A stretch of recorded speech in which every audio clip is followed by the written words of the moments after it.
वालेकुम।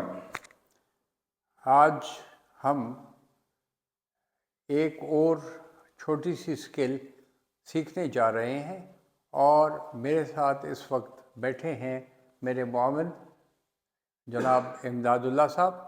ये सिमुलेटर है और ये मुझे इजाज़त देंगे कि जो आज इनके ऊपर हम अमल करेंगे ये उसकी इजाज़त हमें उसकी इजाज़त के साथ है। क्या आपकी इजाज़त है? जी बिल्कुल इजाज़त। ये वीडियो जो है तो पब्लिकली अपलोड हो जाएगी जी, जी। और लोग देखेंगे। ठीक है। अब इसके लिए आप तैयार हैं? जी बिल्कुल तैयार। ओके, ठीक। लिहाजा आज क्या करेंगे हम? आज हमने कोहनी की पट्टी यानी elbow bandage, bandaging around elbow, ये करना है।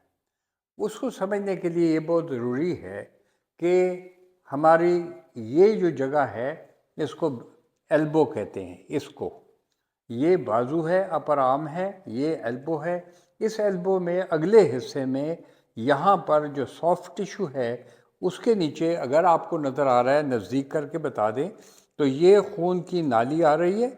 ये खून की नाली यहाँ सारे बदन को या हाथ को या आर्म को खून पहुँचाती है। अगर ये नाली मैं यहाँ से बंद कर दूँ तो ये जगह नीली हो जाएगी।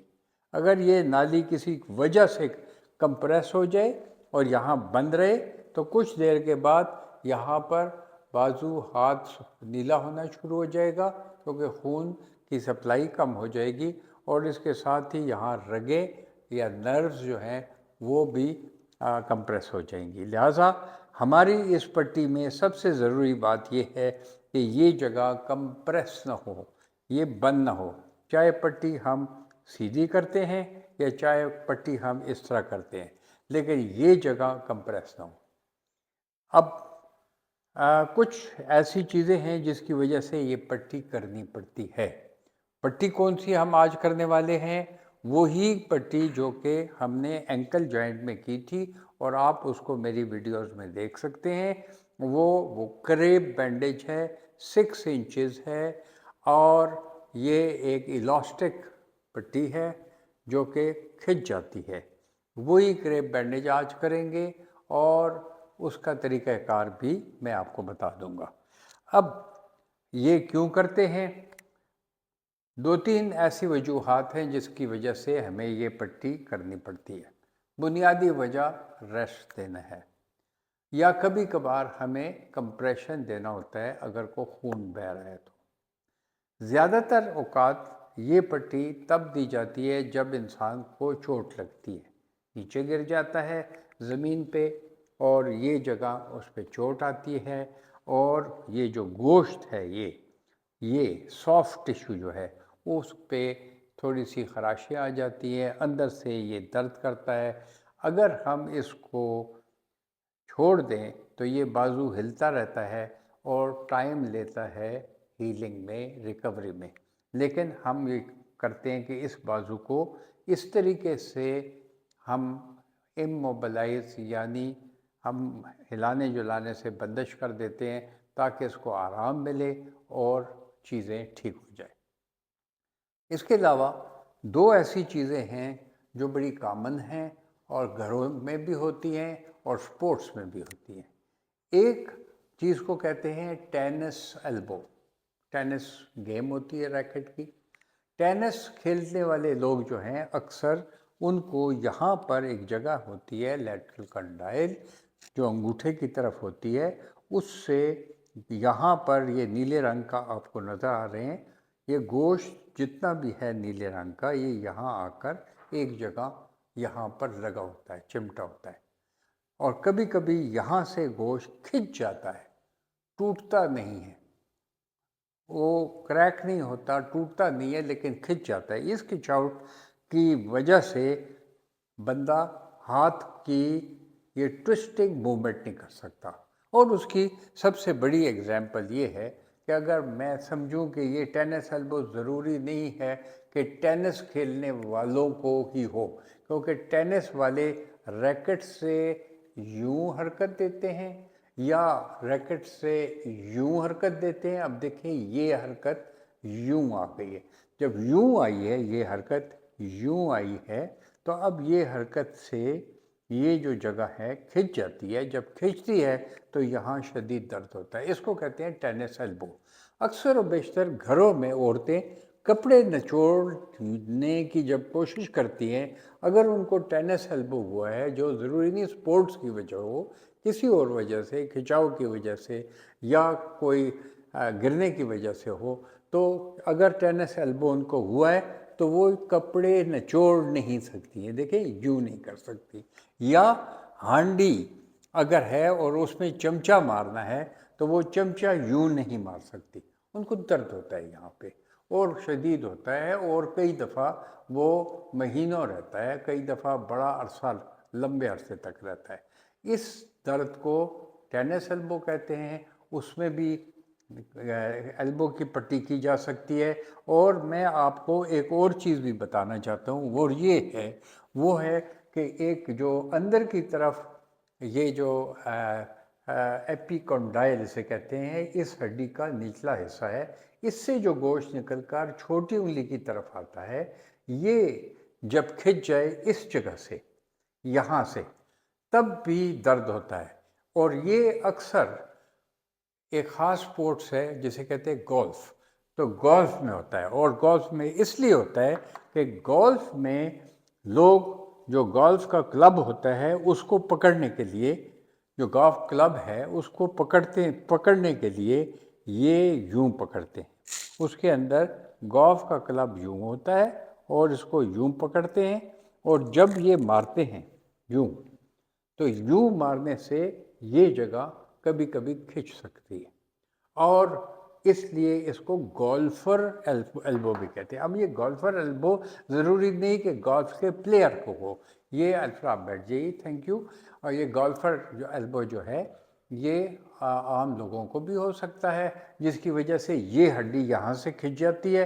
लिहाजा ये एल्बो में पेन जो है इन वजूहात से भी हो सकता है। इसके अलावा हो सकता है कि कहीं चोट लगे, गिरें और यहाँ से थोड़ी खराश आ जाए। ये खराश मैंने डाल दी है, और अगर यहाँ खराश आ गई है और इसको भी आराम चाहिए, लिहाजा बहुत सारी वजूहात की वजह से हमें एल्बो को कुछ अरसे के लिए आराम देना होता है। आराम देने के लिए हम इसको बिल्कुल सीधा रखकर आराम नहीं देते। सीधा रखकर कभी प्लास्टर भी नहीं किया जाता, इसलिए कि अगर ये सीधा रहे तो एल्बो एक ऐसी चीज़ है जो स्टिफ रहेगी यूँ। अगर एल्बो इस तरह स्टिफ हो जाए तो अब देखिए, मैं कोई काम नहीं कर सकता। फॉर एग्ज़ाम्पल, अगर आप ये जगह बताएं, यहाँ ले आएं, और मैं इसको उठाना चाहता हूँ किसी भी चीज़ को, तो यूँ उठाता हूँ। यहाँ उठाना यूँ मुश्किल होता है, काम करना मुश्किल होता है, लिहाजा ये हाथ सीधा रहे तो मुश्किल है। हाँ, अगर ये इस तरह हो जाए और कुछ अरसे के लिए इस तरह रहे तो इससे हम तमाम काम कर सकते हैं। लिहाजा जो एल्बो है बेंड करनी पड़ती है। बेंड हालत में इसको हम पट्टी करेंगे। अब पट्टी करने का तरीका बड़ा आसान है, हमने पहले भी बताया है। अगर इसमें कोई ज़ख़म लगा हुआ है तो उस सूरत हाल में हम जो है एक साफ़ सुथरे हाथों से ज़ख़म के ऊपर जो आम घास पीस मिलता है उसको लगा सकते हैं यहाँ, जैसे अब मैंने यहाँ लगा दिया घास पीस, और उसके ऊपर हम क्रेप बैंडेज यानी ये बैंडेज लगा सकते हैं। और अगर ये ज़ख़म ना हो तो उसके बगैर भी लगा सकते हैं। ठीक, हम समझते हैं चले ज़ख़म है और हम इसको बैंडेज लगाना चाहते हैं, और उसके साथ ही हम ये खून की नालियाँ जो नज़र आ रही हैं इनको भी बेंड होने नहीं देते। तो ये पट्टी का तरीका वो मैं आपको बताता हूँ। हर पट्टी का तरीका जोड़ से नीचे एक हमने ये एक पट्टी का राउंड दे दिया, इसको हमने थोड़ा सा बेंड कर दिया, और ये जो है, अगर कमीज़ इन्होंने पहनी हुई है तो हम कमीज़ हटा भी सकते हैं, लेकिन कमीज़ के ऊपर भी हो सकता है। ये हमने इसको एक चक्कर ऊपर दे दिया। अब अगर आप इसको देखें, यहाँ आप खड़े हो जाएं प्लीज़, यहाँ मैं आपको दिखाता हूँ। तो ये जो जगह है, ये इसको पूरी तरह खुला नहीं छोड़ते, हमने इसको यहाँ करना है। लेकिन आपने ये देखा, ये जो जगह है ये ऊपर आई हुई है और इसके नीचे मेरी उंगली नज़र आ रही है। ये नज़र आखिर दम तक उंगली इसमें रहेगी। इसको हमने बेंड कर दिया है। ये इसको अब आप सीधे हो जाएं और बैठ जाएं। आप बाजू को हम ऊपर कर लेते हैं, ये बेंड करके।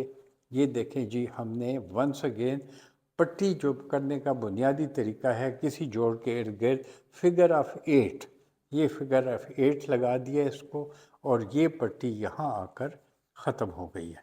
यहाँ आकर पट्टी ख़त्म हो गई है, मरीज़ ने ख़ुद पकड़ लिया है इसको, और हमने वंस अगेन इसके साथ ये काम करना है कि इस जगह को हमने पकड़ लेना है। ये जगह हमने यहाँ से पकड़ ली है। अब अगर आप ये देखें तो यहाँ तो पट्टी सारी टाइट है, लेकिन यहाँ उंगली मैंने डाली है। जिस तरह पहले मैंने आपको बताया था, ये उंगली, ये देखें, इसके ये जगह जो है इसकी ढीली है, लिहाजा हमने खून की नालियों को बंद नहीं किया। हमने ये देखा कि क्या इसके नाखन में खून की हर वो है, दबाने से सफ़ेद हो जाता है, छोड़ने से सुर्ख हो जाता है। क्या आपको इस हाथ में कोई ऐसी चीज़ तो महसूस नहीं हो रही कि कोई चूंटियाँ दौड़ रही हों या नहीं है तो, और ये साथ में दर्द भी नहीं हो रहा। और ये जो पट्टी है फिगर ऑफ 8 की, इसको तकरीबन 90 डिग्री की पट्टी है। अगर ये हाथ पूरा खोलना चाहे तो अब नहीं खोल सकता, ये बस यहाँ रुक गया है। ज़्यादा से ज़्यादा 30 डिग्री तक जा सकता है, लेकिन अगर एक पट्टी में और लगा दूं तो ये 90 डिग्री पे भी जा सकता है। लेकिन इस तरह तो हाथ रहा नहीं जाता, लिहाजा हम क्या करते हैं कि या तो एक छोटा सा इस किस्म का कपड़ा लेकर, बैंड लेकर इसमें बांध देते हैं। आप खड़े हो जाए। अब देखें तो ये एक पट्टी लग गई है, कंफर्टेबल है, क्यों जी, आरामदेह है। बिल्कुल जी, आरामदेह। हाँ, इसमें हाथों को हिलाएं, हिलता है। बिल्कुल जी। थोड़ा बहुत मोड़ें, ये इस जगह से मुड़ता है, यहाँ से नहीं मुड़ता या कम मुड़ता है। और इस तरीके से कोनी की पट्टी लगाई जा सकती है। बिल्कुल सिंपल तरीका है और एहतियात से लगाई जाए, बहुत ज़्यादा टाइट ना किया जाए।